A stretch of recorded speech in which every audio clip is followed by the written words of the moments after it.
Mesdames et messieurs, bonsoir et bienvenue sur Télé Djibouti pour suivre cette édition de la soirée. Voici les titres de l'actualité de ce 22 heures.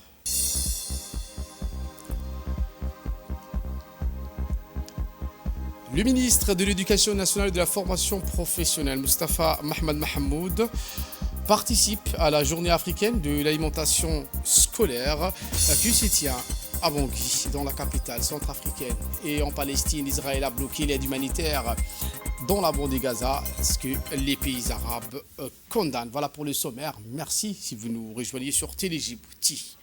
Le ministre de l'Éducation nationale et de la formation professionnelle, Moustapha Mohamed Mahamoud, accompagné de M. Ahmed Hamad Ibrahim, inspecteur régional de Tajoura, Hafid Mohamed, inspecteur régional de Diki, et de Mme Saïda Waïs Ali, chef de service de la restauration, participe à la 10e journée africaine de l'alimentation scolaire. Explication.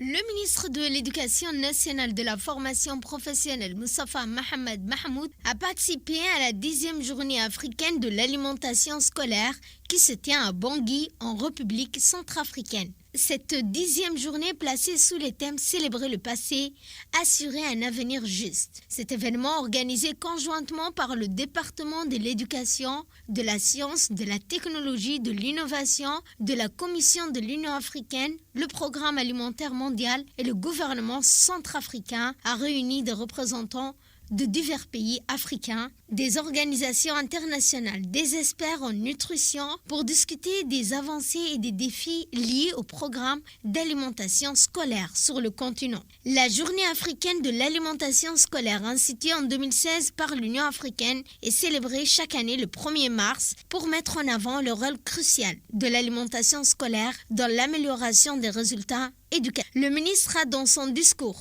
indiqué que le thème retenu résonne comme une force d'engagement de la République de Djibouti qui, depuis son indépendance en 1977, a fait de la cantine scolaire un droit fondamental pour les enfants des zones rurales. Toutes les écoles rurales, a-t-il dit, bénéficient de la cantine scolaire, garantissant ainsi à chaque élève un repas quotidien équilibré, essentiel à son développement physique et intellectuel. Poursuivant son intervention, le ministre a souligné que si par le passé les partenaires techniques et financiers ont soutenu le MENFOP en fournissant des denrées alimentaires sèches pour les cantines scolaires, une étape décisive a été franchie en 2020. Désormais, le programme national d'alimentation scolaire est totalement et entièrement financé sur fonds propres. Le budget alloué à ce programme s'élève à 3 millions de dollars US prévus. Preuve de l'engagement sans faille de l'État à assurer la pérennité et l'efficacité du dispositif. Et dans un communiqué final de cette 10e journée africaine de l'alimentation scolaire, lu par le ministre de l'Éducation nationale et de la formation professionnelle, au nom de tous les participants, a-t-il dit, il a mis l'accent sur la nécessité d'intensifier les investissements en faveur des programmes d'alimentation scolaire nationaux. Les participants ont souligné l'importance de privilégier les circuits d'approvisionnement locaux afin de stimuler les économies rurales, de garantir des repas scolaires nutritifs et adapter les besoins des élèves, ainsi promouvoir un système alimentaire durable. À cet égard, le ministre a encouragé la mise en place des politiques publiques favorisant la production locale et le développement de chaînes de valeur intégrées capables de soutenir efficacement ces initiatives.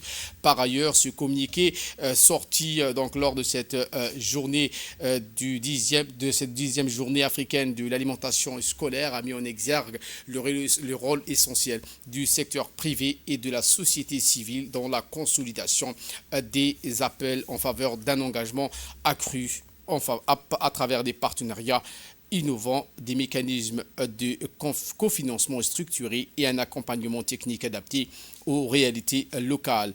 L'objectif premier est de renforcer l'efficacité et la pérennité de ces initiatives en mobilisant des ressources supplémentaires et en mettant à profit l'expertise des différents acteurs impliqués. Enfin, les participants ont insisté sur la nécessité de créer un cadre de coopération favorisant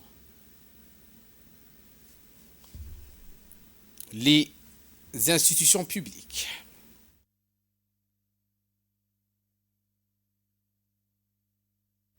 Prenons donc la parole lors de cette journée. Le ministre donc a dans un discours prononcé à la tribune de cette conférence que le thème retenu avec force, résonne avec force et engagement de notre pays qui, depuis, a-t-il dit, son indépendance en 77, a fait de la cantine scolaire un droit fondamental pour les enfants des zones rurales. Écoutons le ministre.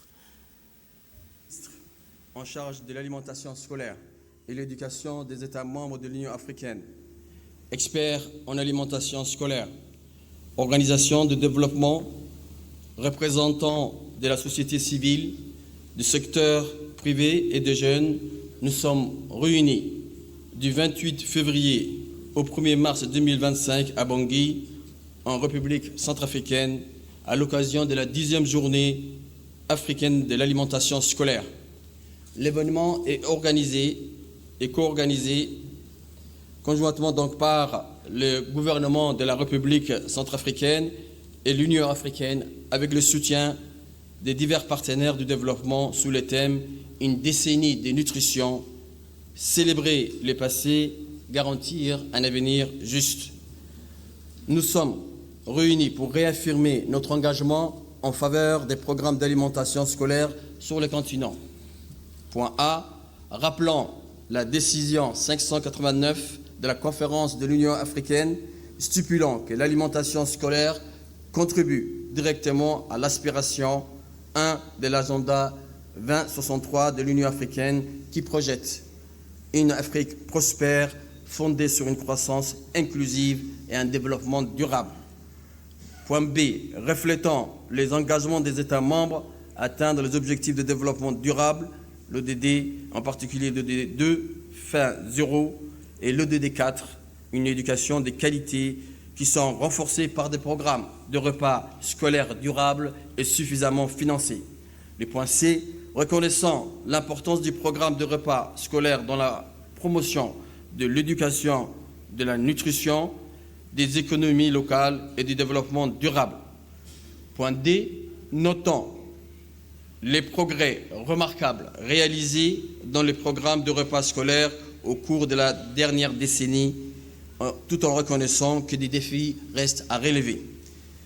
Point E, donc gardons à l'esprit qu'au cours des 10 dernières années, les programmes de repas scolaires ont contribué à accroître la scolarisation, à améliorer les taux de fréquence et de rétention scolaire, ainsi que les acquis des formations à travers l'Afrique. Les points F, reconnaissant que le gouvernement, avec le soutien des partenaires régionaux et internationaux, ont intégré les programmes de repas scolaires dans les politiques nationales, démontrant ainsi une volonté politique et un engagement ferme à garantir pour chaque enfant et accès à un repas nutritif à l'école. Point G, conscient qu'investir dans le développement de repas scolaires durables, alignés sur une agriculture soucieuse de l'environnement et des systèmes alimentaires résilients, garantit le développement durable et des avantages à long terme pour les communautés.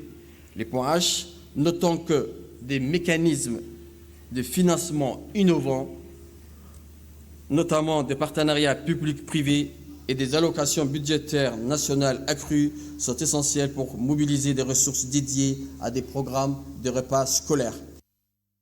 Eh bien, poursuivant son intervention, le ministre Moustapha Mohamed Mahmoud a souligné que si, donc, par le passé, les partenaires techniques et financiers ont soutenu le MENFOP en fournissant des denrées alimentaires sèches pour les cantines scolaires, une étape décisive a été franchie en 2020. Écoutons la suite.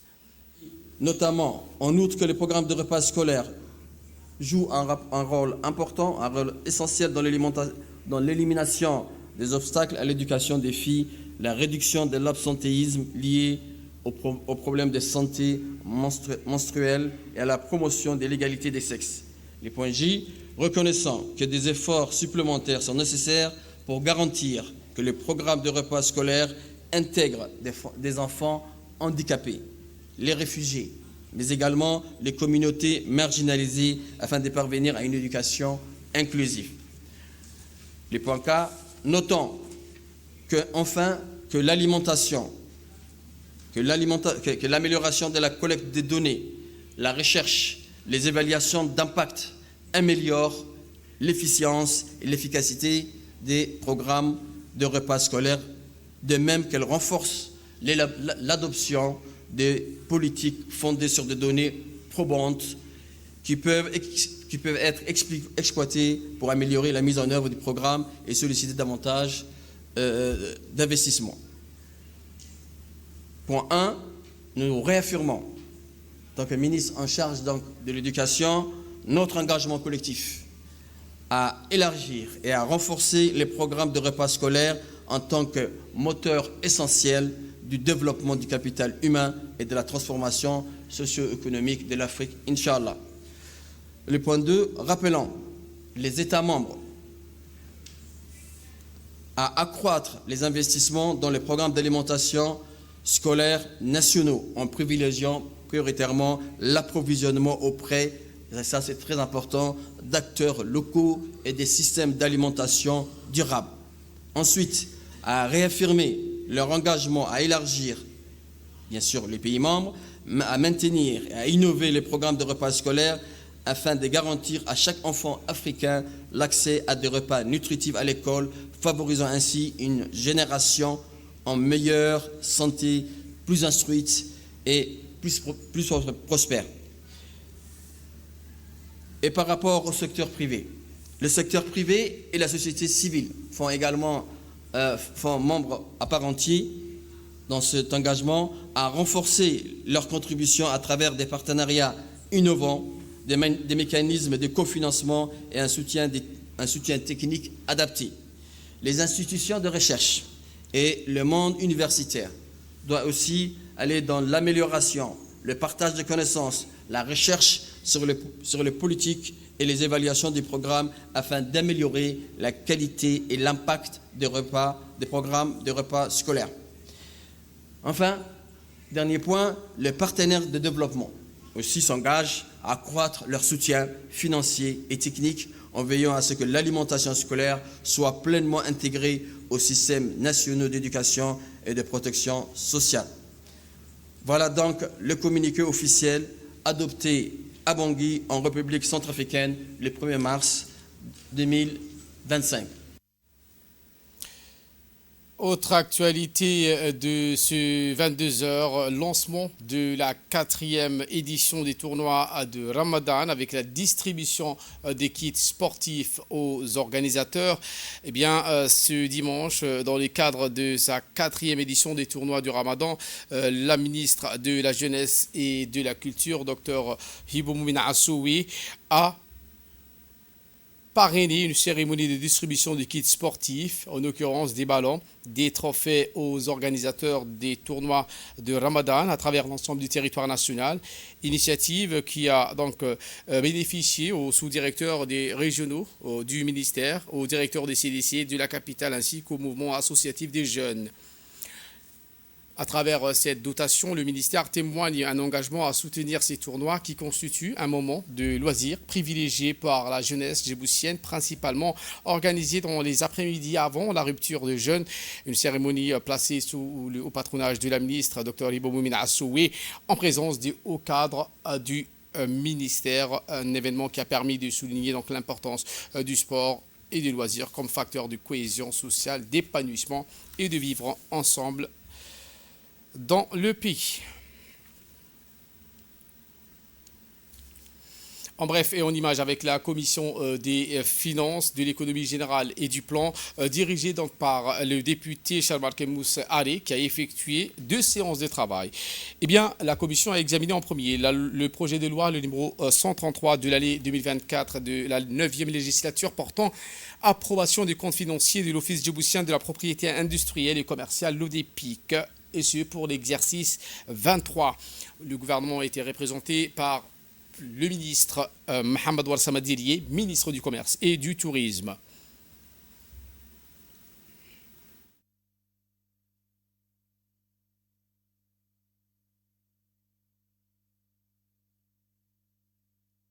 La commission donc a analysé un projet de loi, le numéro 136, portant approbation des comptes financiers des douanes et des biens waqf pour l'exercice 23. Le gouvernement était représenté par le ministre des Affaires musulmanes et des biens waqf, Momen Hassan Abarri. À l'issue de ces deux délibérations, la commission donc, de l'économie générale et du plan a émis un plan favorable sur ces deux projets de loi examinés. Je vous emmène à Hayou. Après avoir donc visité à Adguinou, le président du conseil régional d'Obok, M. Mohamed Hamad Ismail, et sa délégation sont rendus dans la foulée à Dadato dans la journée du lundi, une localité située à l'extrême nord-ouest de la région. Dans son déplacement, le numéro 1 de l'exécutif régional était accompagné de la représentante de l'UNICEF, Mme Dastel, et son équipe avec des membres du mouvement associatif. Arrivé à Dadato, la délégation accueillie par le sous-préfet de Alaïli Dada, Mohamed Ali Omar, et la population venue en nombre. Après le mot de bienvenue du chef de village, une rencontre a eu lieu entre la communauté et les responsables. Au cours des discussions, le président du conseil régional a exposé l'objet de sa visite, à savoir écouter la communauté, à exposer, mais aussi donc, les difficultés auxquelles elle est confrontée. Il a été question de la problématique de l'eau, malgré la présence de plusieurs eaux responsables. La représentante de l'UNICEF n'a pas manqué pour sa part de remercier les responsables coutumiers et surtout les femmes qui ont exposé les problèmes liés aux mutilations génitales féminines, la malnutrition et autres.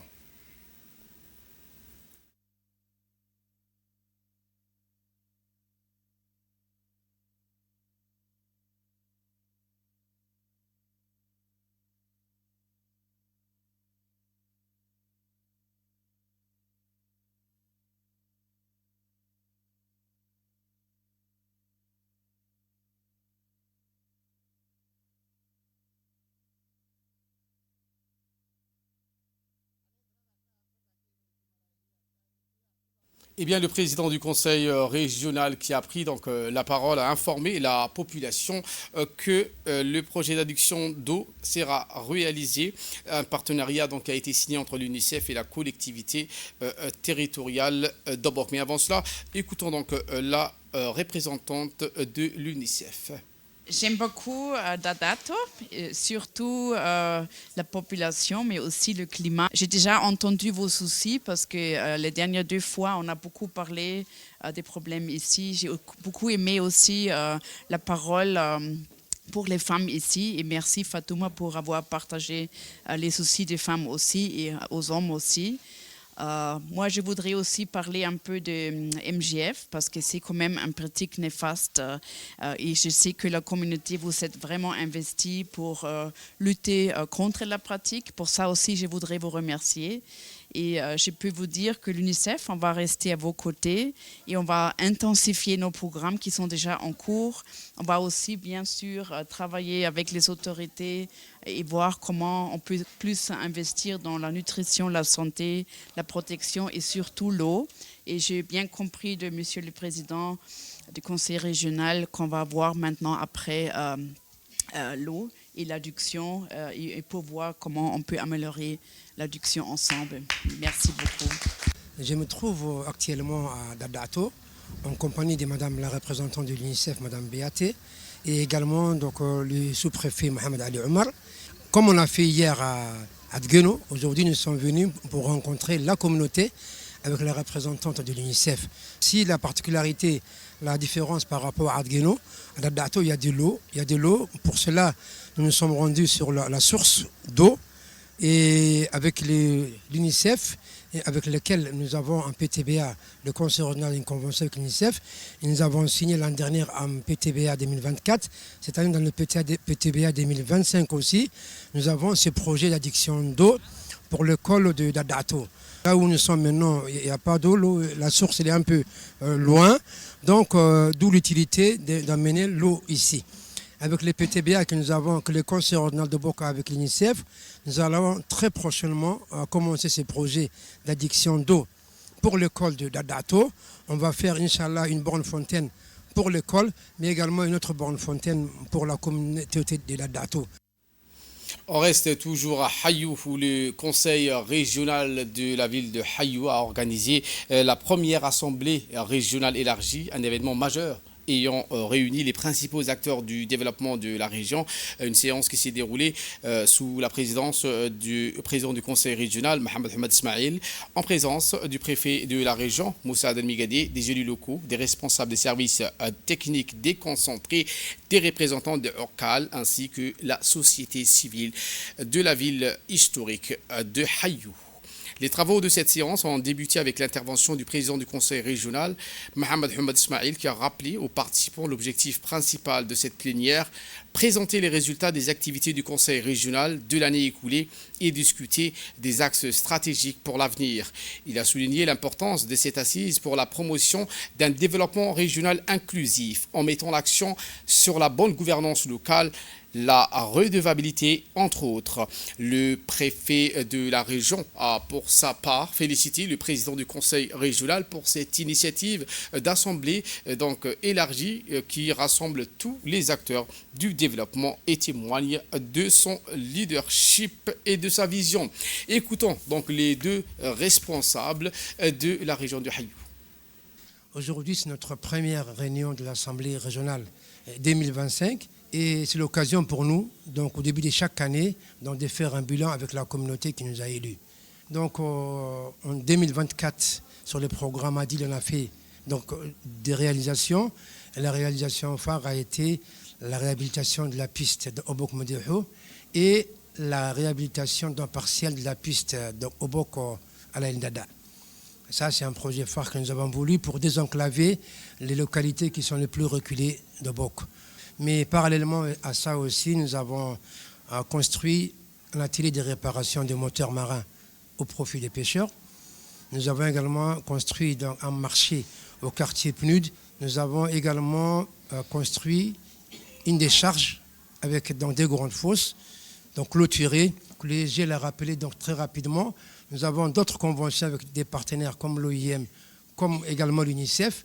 Avec l'OIM, nous avons l'unité de la fabrique des pavés autobloquants. Cette année, une étude sur la faisabilité d'un projet thermal pour voir comment on pourra monter ces projets thermaux. Il y a d'autres projets qui sont intéressants pour la région de Bok. Par exemple, la valorisation des patrimoines, c'est très important.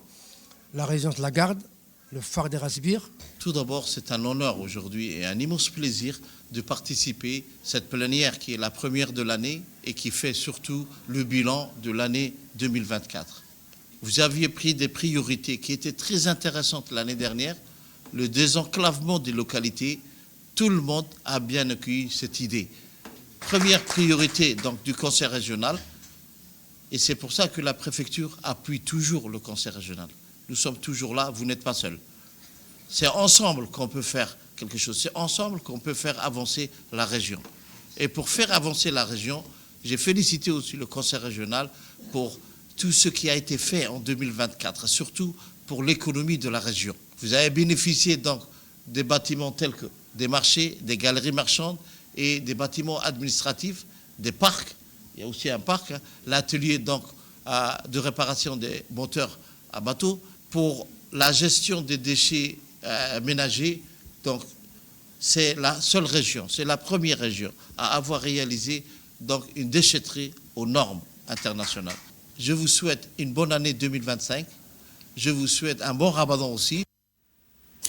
Même son de cloche, cette fois-ci à Dikil, la ville de l'Unité, qui a abrité l'Assemblée régionale qui a tenu sa première session ordinaire de cette année. Le point d'ordre, la présentation des bilans des réalisations de l'année écoulée, les projets en perspective, la tarification des prix de loyer des petits et moyens kiosques du nouveau centre commercial de la ville de l'Unité et l'adoption d'un projet d'arrêté du conseil régional de cette ville de l'Unité portant interdiction également de l'importation et la commercialisation des sacs en plastique non biodégradables. Une séance fut ouverte par le préfet de la région, M. Hassan Abdiroblé, en présence du président du conseil régional de la ville de Dikil, Mahad Hussein Ahmad, ainsi que les élus locaux présents.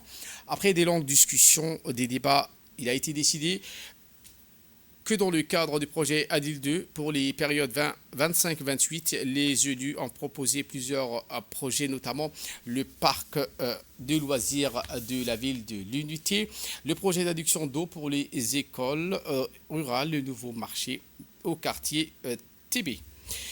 Le préfet de la région de l'Unité, M. Hassan Abdi Roble, s'est exprimé. Voici ses propos. C'est un honneur avec moi de partager et de faire avancer notre région que je prends aujourd'hui la parole devant vous. Comme vous le savez, Diril est une région de potentialité, de talent et d'ambition. Et nous avons accompli des progrès notables, mais de nombreux défis restent à relever pour répondre pleinement aux attentes de nos concitoyens. Cette rencontre d'aujourd'hui est une opportunité précieuse pour dresser un bilan rigoureux, identifier ensemble les priorités et tracer les perspectives d'avenir. Notre réunion d'aujourd'hui s'inscrit pleinement dans la politique du gouvernement dirigé par le président de la République, son Excellence Ismaël Omar Guelleh, qui a fait de la décentralisation un axe majeur du développement national. Cette politique volontariste vise à renforcer l'autonomie des régions, à approcher l'administration des citoyens et à dynamiser le développement local en conférant aux collectivités territoriales les moyens d'agir avec efficacité et responsabilité. Grâce à cette ambition gouvernementale, notre région dispose aujourd'hui des moyens nécessaires pour mieux répondre aux attentes de nos concitoyens. La décentralisation, loin d'être un simple transfert de compétences, constitue une transformation profonde de notre modèle de gouvernance. Elle favorise une gestion plus participative, une allocation plus efficiente des ressources et une meilleure prise en compte des spécificités locales dans l'élaboration des politiques publiques. Je vous emmène à la ville blanche Tadjoura où une célébration pour marquer la journée de la fondation saoudienne s'est déroulée. Une cérémonie inaugurée avec les divertissements et des présentations artistiques qui ont mis en valeur la culture et l'histoire saoudienne. Parmi les activités proposées figuraient des jeux, des concours, des discours et des félicitations en l'honneur de cette fondation. Le directeur de l'école, Nasser Ben Saad Al-Utaybi, a indiqué lors de son intervention que c'est un immense plaisir et une grande joie d'occuper donc ce poste. Cette journée, nous la chérissons profondément et fait naître en nos cœurs un sentiment de grandeur et de fierté. Sa bénédiction donc est éternelle. En cette occasion précieuse, il me revient à moi d'adresser mes félicitations et le vœu de bonheur à Sa Majesté le roi Salman Ben Abdelaziz, serviteur des deux saintes mosquées, ainsi que son Altesse royale le prince Mohammed Ben Salman Ben Abdelaziz, prince héritier, qu'Allah les protège et les soutienne dans leurs actions et leurs succès, a-t-il martelé.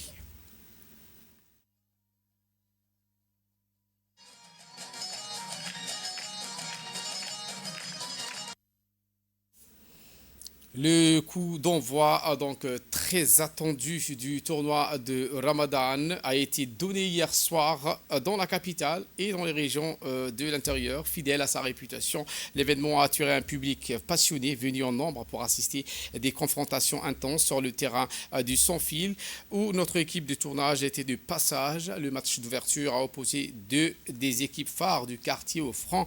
Un spectacle de haut niveau où chaque action comptait. Entre engagement total et technicité, les joueurs ont répondu aux attentes, promettant un tournoi disputé jusqu'au bout.